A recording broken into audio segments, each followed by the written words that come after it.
Alright, how's it going, y'all?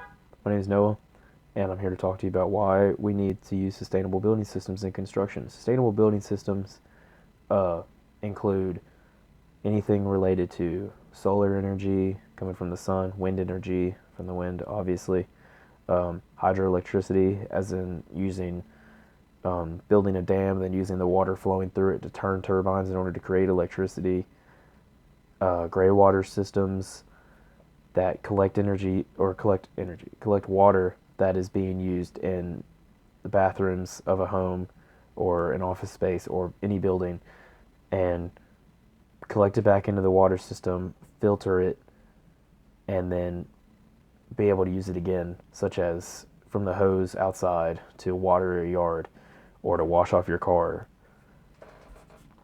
So, I mean, that's just super basic things that we can do, and all of those things that I just said are going to do a great job in saving money for you and helping the environment, which is the biggest part of this. I mean, it's always said, there's only one Earth to live on. Of course, the universe is infinite. I mean, we have no idea how big it is. There's obviously going to be planets like ours somewhere out there, but we haven't found it yet.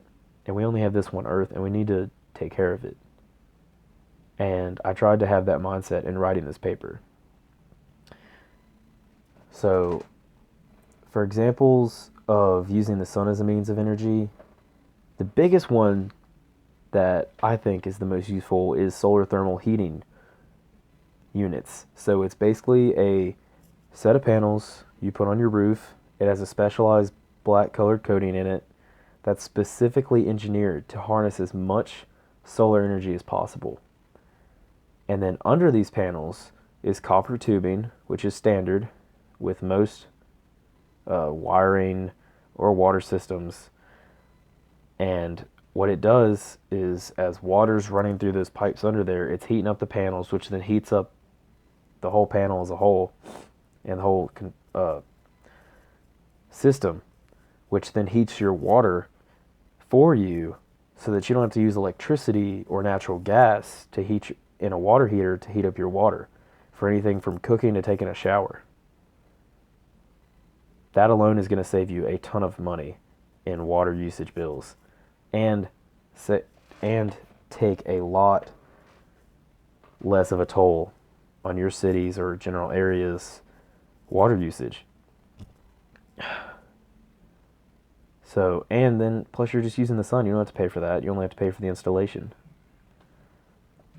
Then as far as sustainability and being green in general goes, I mean, the EPA, which is the Environmental Protection Agency, defines green buildings as, quote, green building is the practice of creating structures and using processes that are environmentally responsible and resource efficient through a building's life cycle from sitting to design, construction, operation, maintenance, renovation, and deconstruction, end quote.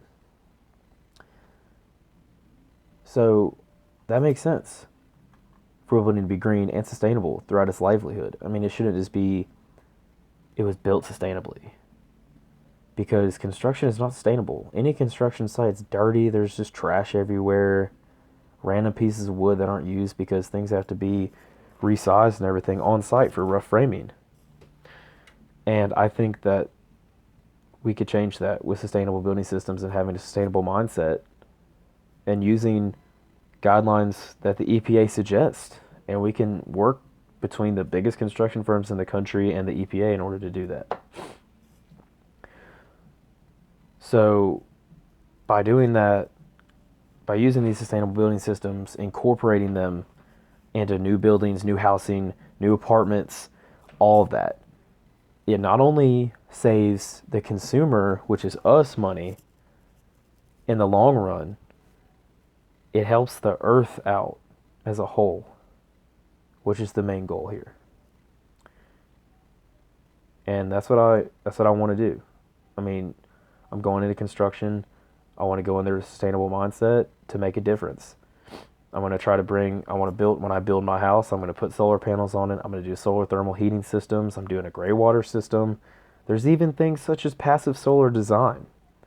You orient your house in order to, so it can get the most amount of sun inside in the warmest parts of the day, the most sunlight from sunrise up until 3 or 4 o'clock in the day. So it's getting sun that whole time that the sun's going through the air, through the whole time the Earth is rotating. I apologize. And that's heating your house passively. I mean, it's heating up everything inside. It's heating the air. It's heating you if you're sitting in the sun. And then if you put the specialized tiles in your house that will absorb that heat, they'll stay warm. And then you can walk barefoot in your house in the wintertime, and you don't have to put slippers on or anything, because then your feet won't be cold. So think about that. You're not using, you use, cut off, I don't know, say 20% as a rough estimate, um, off how much heat energy you have to use depending on how cold you get. And that's less electricity you're using. That's less fumes that you're putting out by using that. I mean, if you use a coal stove, use a wood stove, you're not burning anything for that. You're just heating up the ground and heating up your house as a whole. And maybe you're just running a heater. Or you just have it on 68 degrees, 70 degrees, and then you have that big windows so they can come in and absorb all that heat. Then that way you're leading a sustainably green household that's helping yourself, your wallet, and the environment. And that's why we should use sustainable building systems in construction.